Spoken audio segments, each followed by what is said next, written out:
Oi, gente. Vamos lá. Hoje eu irei corrigir 3 questõezinhas que eu propus em um dos simulados do curso que eu dou aula aí para reza, né? O foco é uma carreira militar, mas como são questões de literatura, vai ser interessante ter esse conhecimento para qualquer concurso que caia essa disciplina.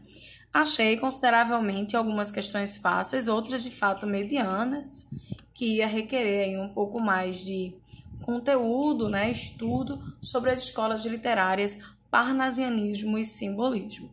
A primeira questão que eu propus foi sobre a chamada Trindade Parnasiana, ou também conhecida como Tríade Parnasiana, aqui no Brasil. O Parnasianismo, ele teve 3 autores, né, 3 principais autores, e ficou conhecido assim: Trindade ou Tríade Parnasiana. E aí as alternativas vai se tratar desses 3 principais autores, né? Eu até costumo às vezes brincar com os alunos para memorizar, escrever na ordem do Ora, né? O de Olavo Bilac, R de Raimundo Corrêa e A de Alberto de Oliveira. As iniciais vai formar a palavra Ora. Ora para que você lembre desses 3 nomes e não erre a questão de prova. Então, logo aí a gente já tem a letra A. Mas vamos entender por que não pode ser as outras, né? Mas essa questão é fácil, era só decorar. Mas vamos entender por que esses autores estão aí, eu não posso marcar eles, então vê só.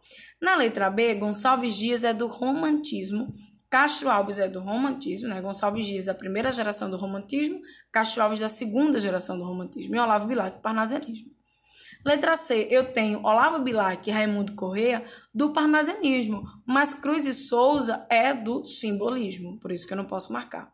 Na letra D, eu tenho Olavo Bilac e Alberto de Oliveira como parnasianismo, mas Castro Alves é a terceira geração do romantismo. Na letra E, eu tenho Castro Alves, terceira geração do romantismo, Gonçalves Dias, primeira geração do romantismo e Cruz e Souza do simbolismo, tá? Então, cuidado com isso aí, porque às vezes a gente tá macetado, né? Tá decorado e tudo mais.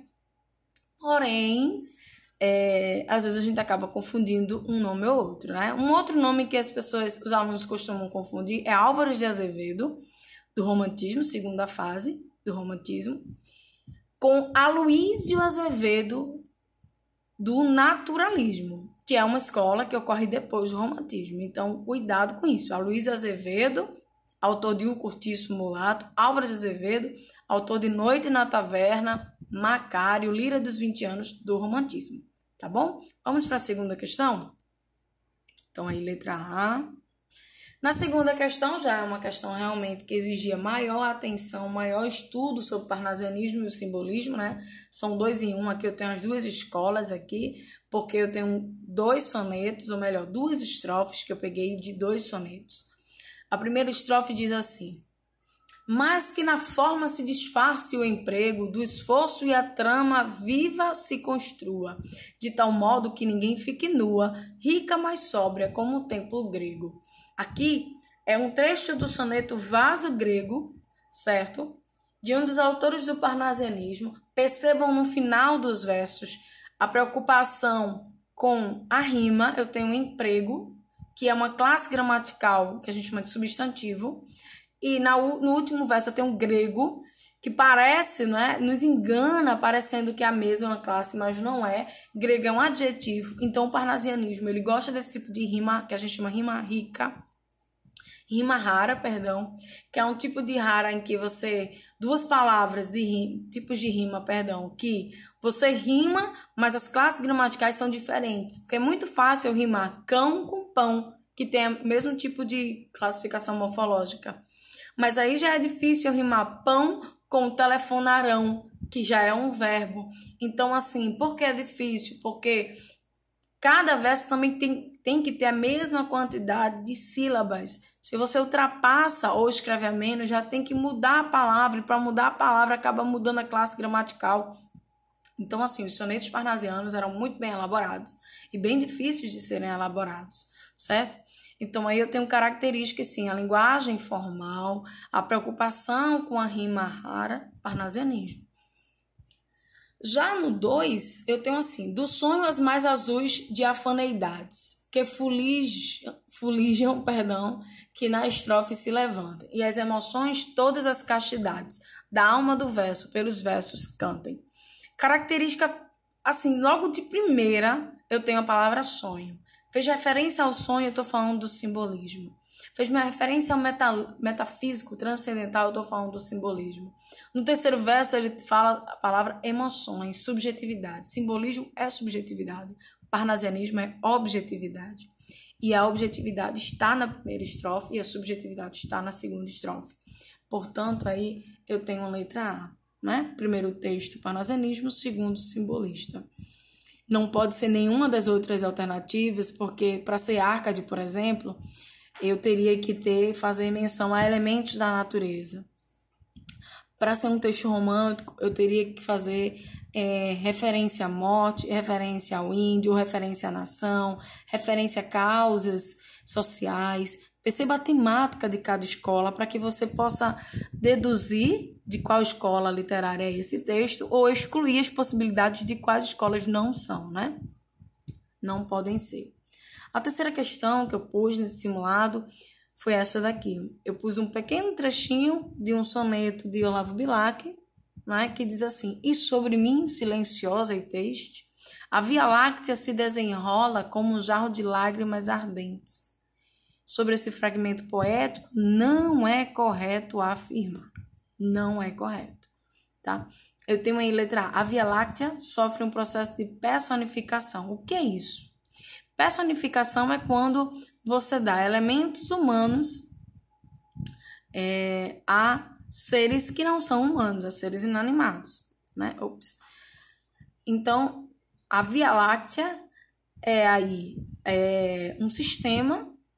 Quando eu digo a Via Láctea se desenrola como um jarro de lágrimas ardentes, quer dizer, Via Láctea não é um ser humano, mas eu estou tratando como se fosse, porque ela chora. Né? Ela sai lágrimas ardentes, ela desenrola dessa maneira. Então, isso é verdadeiro e eu estou procurando a falsa. Você já deve ter visto aí, né, que é a letra B, então eu vou explicar as outras, tá? A opção, letra C, a opção pelos sintagmas desenrola e jarro de lágrimas ardente visa, ou seja, tem como objetivo, presentificar o movimento dos astros. De fato, então eu estou aí enfatizando, colocando de forma presente o movimento dos astros como a Via Láctea, tá? Que metaforicamente sente dor, mas no sentido literal, eu estou indicando o movimento que os astros fazem na órbita universal, né? Acima dos planetas, tá? Na letra D eu tenho a predomínio da linguagem figurada e descritiva. Sim. A partir do momento que eu tenho personificação, ou melhor, uma figura de linguagem, eu tenho uma linguagem figurada, eu tenho uma linguagem conotativa. E se eu estou detalhando sobre, silenciosa e triste, um jarro de lágrimas ardentes, isso é descrição? É sim. A partir do momento que você usar adjetivos, já é um trecho descritivo, certo? Letra E. A visão de mundo melancólica do emissor da mensagem se projeta sobre o objeto poetizado. Exatamente, né? O autor aí, ele fala, e sobre mim silenciosa e triste. Isso já é melancólico. Depois ele diz que a Via Láctea, ela jorra a quantidade de lágrimas aí como um jarro, né? É como um jarro de lágrimas ardentes. Ou seja, veja a quantidade de lágrimas. Como é que isso não é melancólico? É demais.